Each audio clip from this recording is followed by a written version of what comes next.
South India shopping mall, the wedding మంత్ర, సరికొత్త wedding collection, south India shopping mall.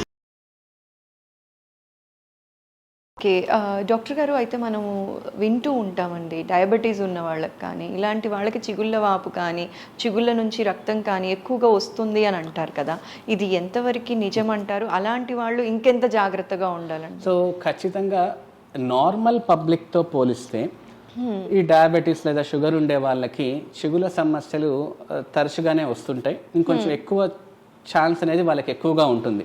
అంటే చెప్పాలంటే ఇంకొంచెం ఎక్కువ జాగ్రత్త తీసుకోవాల్సి ఉంటుంది. ఇది ఎలాగంటే లైక్ ఇప్పుడు షుగర్ ఉండే వాళ్ళకి స్లోగా కంటి చూపు మందగిస్తుంది, త్వరగా శుక్లం అనేది త్వరగా ఫామ్ అవ్వడం జరుగుతుంది.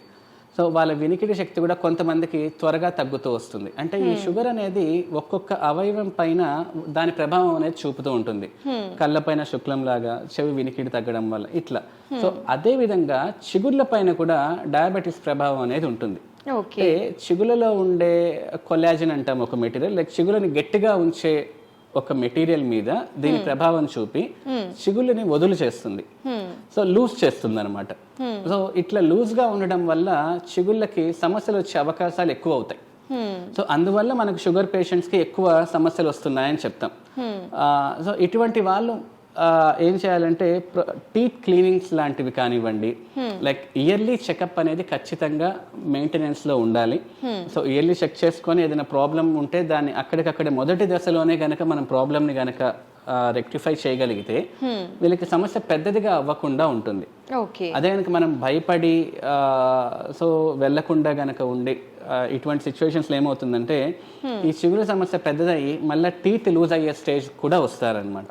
ఇది నార్మల్ పేషెంట్స్ కంటే నేను చెప్పినట్టు డయాబెటీస్ పేషెంట్స్ కి ఎక్కువ కాబట్టి ఇంకొంచెం ఎక్కువ జాగ్రత్త అనేది ఖచ్చితంగా అవసరం అండి. ఓకే వంశకృష్ణ గారు, నార్మల్గా మనం చూసినట్లయితే ఎక్కువ మందిలో నోటి దుర్వాసన, ఎక్కువ మంది ఈ సమస్యతో బాధపడుతూ ఉంటారు కదండి. దీనికి గల కారణం ఏంటి అండ్ తీసుకోవాల్సిన జాగ్రత్తలు ఏంటండి? సో చాలా మంది కూడా ఇప్పుడు వచ్చి చెప్తుంటారు, సార్ ఇట్లా మాట్లాడుతున్నప్పుడు బ్యాడ్ స్మెల్ వస్తుంది. సో దీనికోసంగానే వచ్చే వాళ్ళు కూడా ఉంటారండి హాస్పిటల్స్కి. సో ఫస్ట్ ఆఫ్ ఆల్ ఇక్కడ అందరు ఏమనుకుంటారంటే బ్యాడ్ స్మెల్ వస్తుంది, ఒకసారి డాక్టర్ దగ్గరికి వెళ్ళి క్లీన్ చేయించుకుందాం, బ్యాడ్ స్మెల్ పోతుంది అనుకుంటారు. కానీ ఇక్కడ మనం చూసుకోవాల్సింది ఏంటి అంటే అసలు నోటి దుర్వాసన రావడానికి గల కారణాలు ఫస్ట్ చూడాలి.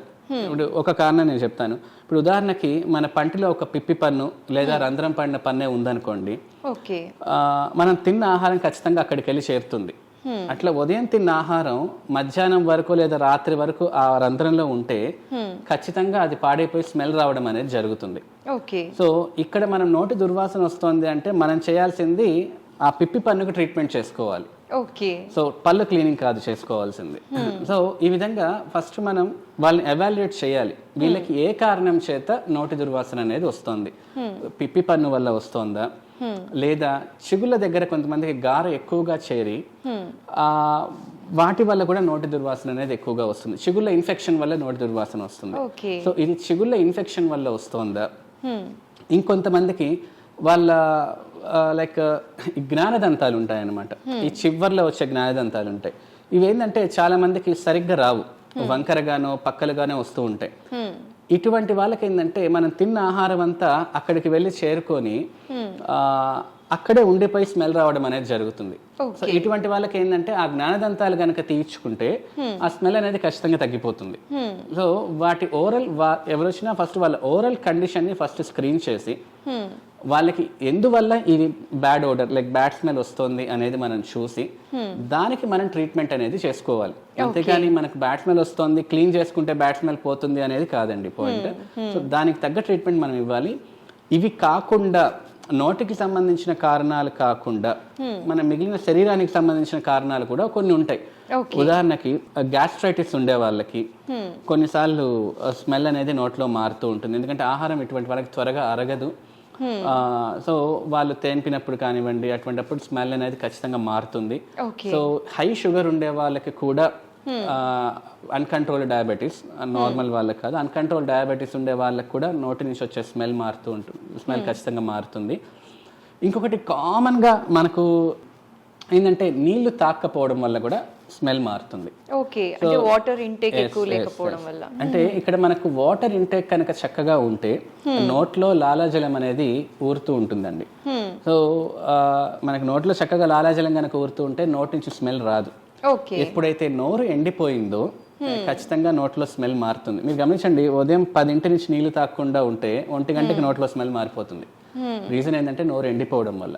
సో అందుకని ఖచ్చితంగా బాడీని హైడ్రేటెడ్ గా ఉంచుకోవాలి. సో అది మనకు శరీరానికి అవసరం.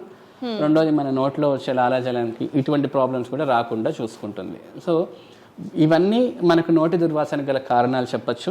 వీటికి నేను ట్రీట్మెంట్స్ ఆల్రెడీ చెప్పాను. లైక్ పుచ్చు పన్ను ఉంటే దానికి సిమెంట్ పెట్టుకోవడము, లేదా రూట్ కెనాల్ చేసుకోవడము, లేదా గారు ఎక్కువగా ఉంటే దాన్ని క్లీన్ చేసుకోవడము, లేదు జ్ఞానదంతాలు ఉంటే వాటిని తొలగించుకోవడము, లేదు మనకు షుగర్ కానీ గ్యాస్ట్రైటిస్ ఉంటే వాటిని తగ్గించుకోవడం, ఇటువంటి చేసుకోవడం వల్ల పూర్తిగా బ్యాడ్ స్మెల్ నుంచి ఉపశమనం పొందొచ్చు.